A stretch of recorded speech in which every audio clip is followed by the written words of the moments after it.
Untuk video kali ini, kita akan belajar tentang fotometri. Materi pembelajarannya mencakup tentang prinsip fotometri, hukum Lambert-Beer, larutan yang digunakan dalam analisis fotometri, dan bagaimana cara menyiapkan larutan yang akan digunakan dalam analisis fotometri. Kita mulai dari prinsip fotometri. Fotometri merupakan analisis yang didasarkan pada interaksi cahaya dengan materi. Jadi kalau suatu materi itu diberi cahaya, materi tersebut memberikan interaksi terhadap cahaya yang dilewatkannya. Kita tahu cahaya adalah suatu bentuk energi dan merupakan salah satu radiasi elektromagnetik.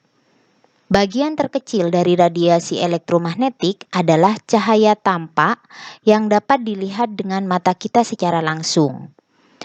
Cahaya dapat dikatakan sebagai rangsangan yang diterima oleh panca indera mata.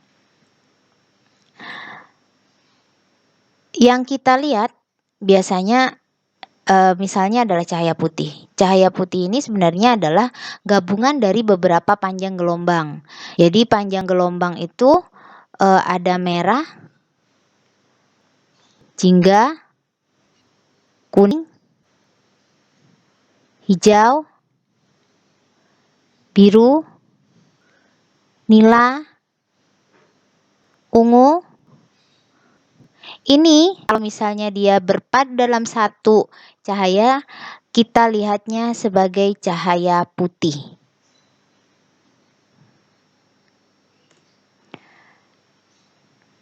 Nah, jadi cahaya putih, kalau misalnya saya gambarkan, cahaya putih itu sebenarnya terdiri dari beberapa gabungan dari panjang gelombang ini. Ada red, orange, sampai violet.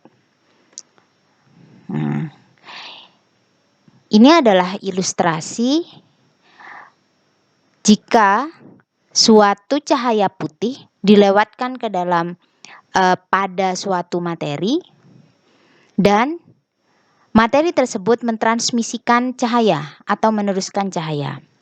Ya.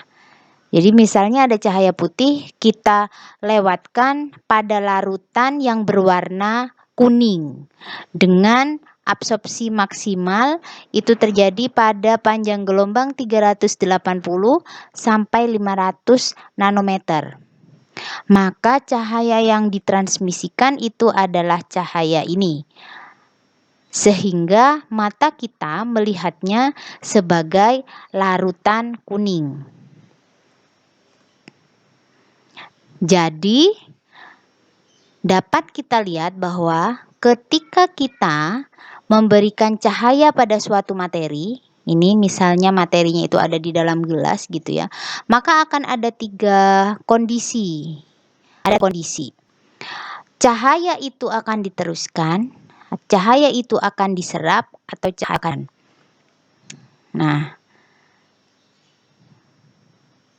ini adalah ilustrasi yang tadi. Misalnya, saya lewatkan suatu cahaya putih pada materi larutan yang berwarna kuning, maka sebagian dari cahaya ini diserap, sebagian lagi diteruskan ke mata kita, sehingga kita melihatnya sebagai, oh ini larutannya berwarna kuning.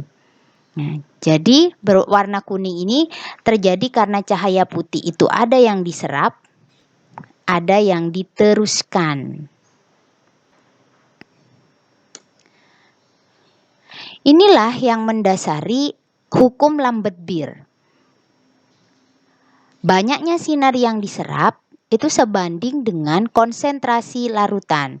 Sehingga oleh Lambert-Beer, hubungan antara absorbansi dan cahaya yang dilewatkan itu dirumuskan dengan A sama dengan epsilon kali B kali C, di mana A itu adalah absorbansi, epsilon ini adalah emisivitas molar, B itu adalah tebal Couvet, dan C adalah konsentrasi larutan. Ya, maaf tadi hukum Lambert-Beer itu hukum yang memberikan hubungan antara absorbansi dengan konsentrasi larutan. Ini terjadi jika kita memberikan suatu cahaya dilewatkan kepada suatu materi dengan konsentrasi tertentu. Nah, dari hubungan itu maka dapat dilihat bahwa semakin pekat larutan atau semakin tinggi konsentrasinya, C-nya semakin besar, maka absorbansi larutannya itu akan semakin besar. Semakin tebal kuvert, B-nya ya semakin tinggi, maka absorbansinya juga akan semakin tinggi.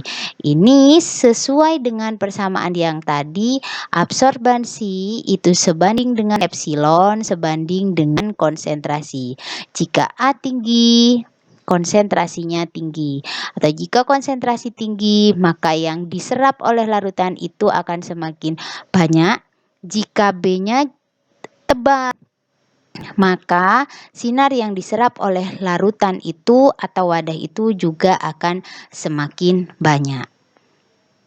Untuk macam-macam larutan yang digunakan pada analisis fotometri dan bagaimana cara membuat larutannya akan dibahas pada video selanjutnya. Semoga bermanfaat. Terima kasih.